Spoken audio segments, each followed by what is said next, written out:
Avec ses monuments, parcs, ponts et bâtiments anciens, Salaberry de Valleyfield regorge d'événements insoupçonnés. Chaque fois qu'on passe devant l'un d'entre eux, on ne peut qu'imaginer l'histoire qu'il pourrait nous raconter. Quelle en est l'année de construction? Qui y a vécu? Que s'y est-il passé? Aujourd'hui, on a pensé vous dévoiler la trame historique de l'un d'entre eux.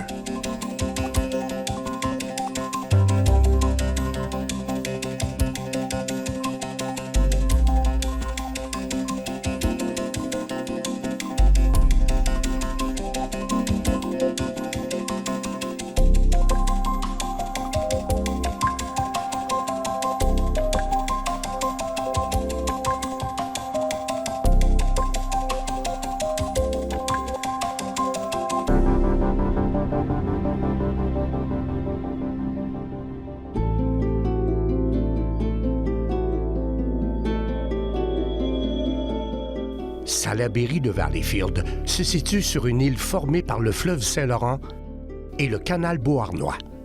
Elle comporte aussi plusieurs îles, dont Grande-Île et d'autres plus petites à l'ouest, comme l'île d'Ondaine, l'île de Beaujeu et l'île aux Chats, autrefois appelée île Clark. Relier les rives du fleuve par des ponts a constitué un défi qui remonte loin dans notre histoire. Nous en verrons aujourd'hui un chapitre avec la petite histoire du traversier de l'île Clark. Avant le 20e siècle, il n'existait aucun pont entre Salaberry de Valleyfield et Coteau Landing, aujourd'hui les Coteaux. Le premier pont construit, c'était celui des trains par la Canada Atlantic Railway. Le besoin est venu des exploitants de bois de coupe de la vallée d'Ottawa, qui devaient exporter leur production vers Montréal et jusqu'au Vermont. En 1873, il y a eu une récession qui a retardé le projet et qui est réapparu vers 1880 quand on l'a confié à un des plus importants entrepreneurs en coupe de bois, M. John Rodolphus Booth. On lui a accordé 3 ans, de 1881 à 1884, pour construire un chemin de fer qui allait relier la vallée d'Ottawa au Vermont et à Montréal. Or, à cette époque, il y avait bien un pont entre Salaberry de Valleyfield et l'île Clark, aujourd'hui île aux Chats. Mais pour traverser le reste du fleuve, il fallait un bateau. Ça ne s'est pas passé tout à fait comme prévu. Il y a eu des problèmes politiques et financiers, sans compter les difficultés d'ingénierie. L'ingénieur qui proposa le tracé du chemin de fer s'appelait Casimir Stanislas Gzowski. Une de ses propositions, qui fut abandonnée par la suite, consistait à diriger le train vers le sud du canal Beauharnois. L'autre proposition était de passer sur 2 îles, entre Coteau et l'île Clark, pour rejoindre Salaberry de Valleyfield. Le projet de lien ferroviaire allait à Saute-Mouton de Coteau Junction, plus tard Coteau-du-Lac, vers l'île Giroux, l'île Ronde et l'île Clark. Mais il y a eu des difficultés qui ont fait en sorte qu'à l'été 1884, on retarda ce projet. On a choisi une solution temporaire, celle d'un traversier pour faire passer le train sur le fleuve. Un croquis illustre le trajet du traversier à compter de 1884. On aperçoit à gauche Coteau Landing et à droite l'île Clark et Salaberry de Valleyfield. Entre les deux, une flèche illustre le trajet du traversier entre l'île Clark et le quai fédéral de Coteau Landing. On rapporte que les conditions de navigation n'étaient pas toujours idéales. En hiver, la glace emprisonnait les quais et en été, on manquait parfois d'eau et le bateau heurtait le fond. Un bateau passeur fut donc construit pour relier Coteau Landing à l'île Clark. Ce traversier entra en service au début du mois de février 1885. Il s'appelait The Canada Atlantic Railway Ferry. C'est le responsable du projet de construction du chemin de fer, M. John R. Booth, qui contrôla le traversier. En 1886, il remet le réseau de transport au propriétaire actionnaire du Canada Atlantic Railway, mais il va finir par acheter la compagnie pour la vendre en 1904 à la Grand Trunk Railway.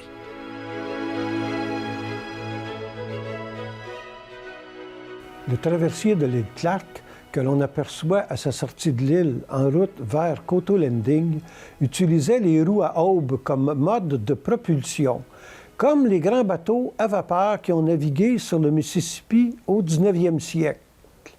Les deux roues étaient placées de chaque côté du navire et comportaient des pales qui créaient la propulsion dans l'eau.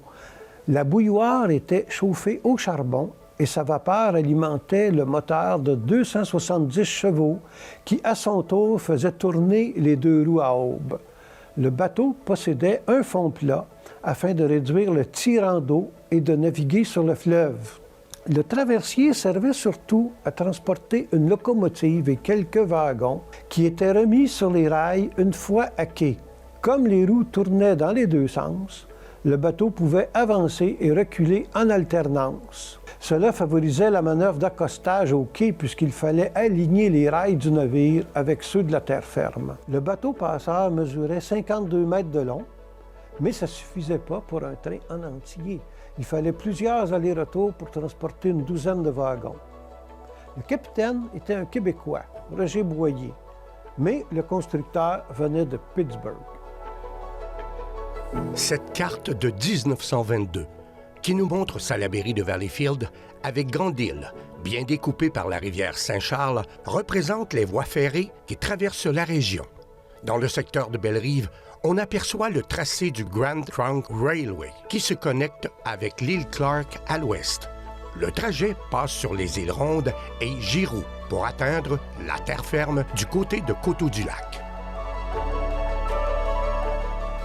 Le traversier de l'île Clark a contribué à l'économie de notre région. On sait qu'en 1887, pendant que le traversier était en service, des céréales étaient transportées depuis Chicago par des cargos laquiers, puis par train vers Ottawa et jusqu'à l'île Clark grâce au traversier. Là, sur l'île aux Chats, il y avait des élévateurs à grains qui déchargeaient un wagon de 20 tonnes en 8 minutes. Les céréales parvenaient ensuite à leur destination en moins de 12 heures. Ainsi, plus de 2 millions de boisseaux ont transité de l'île Clark vers l'État de New York et la côte atlantique. Le site de l'île Clark est devenu un attrait touristique. On faisait la promotion des rapides au nord de Grande-Île.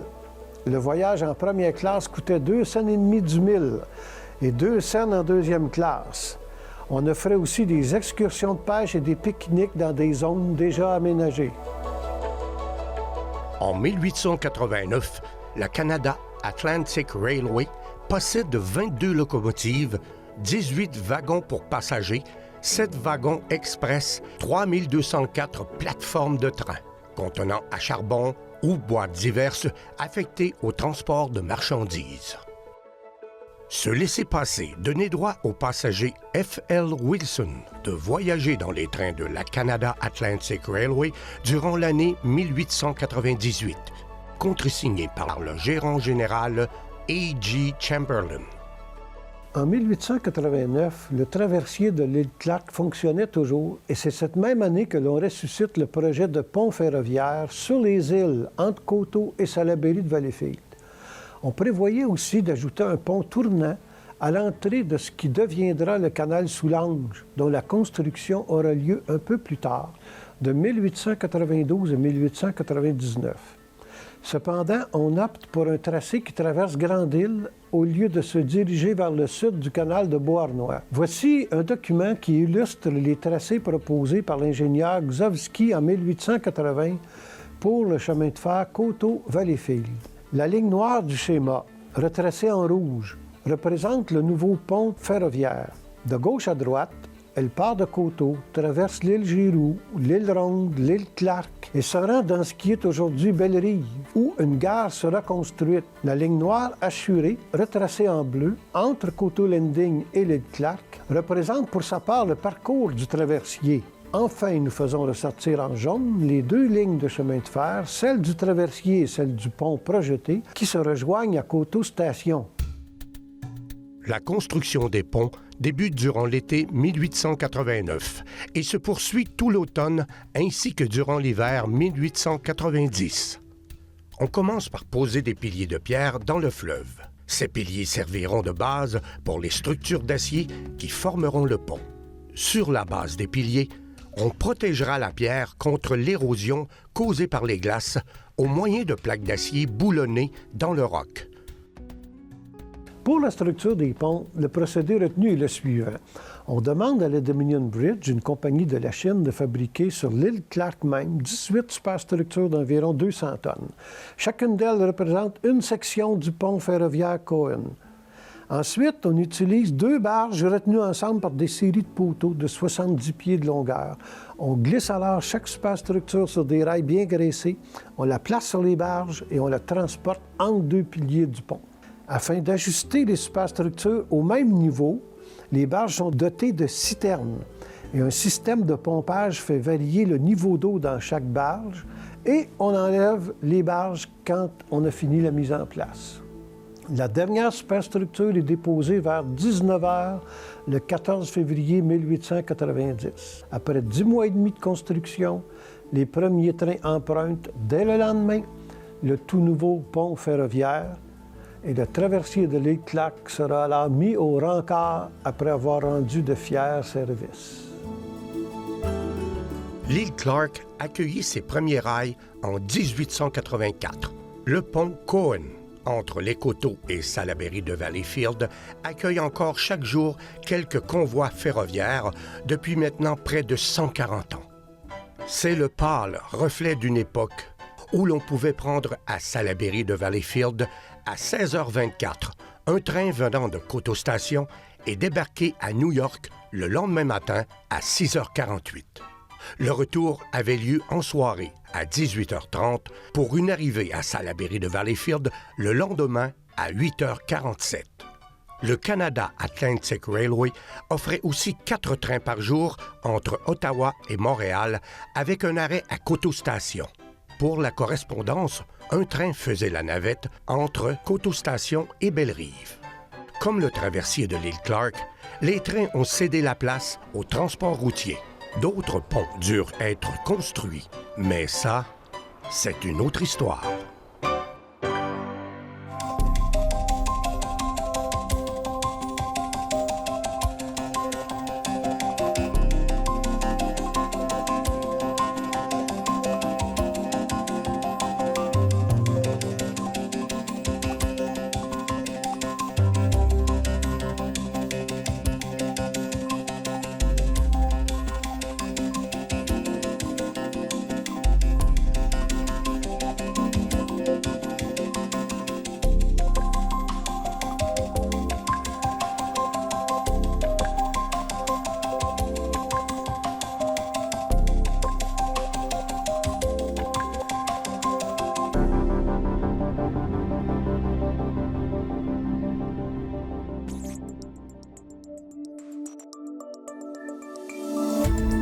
Cette émission d'Accès est appuyée par Cogeco et est rendue possible grâce à la collaboration de la communauté avec Nous TV.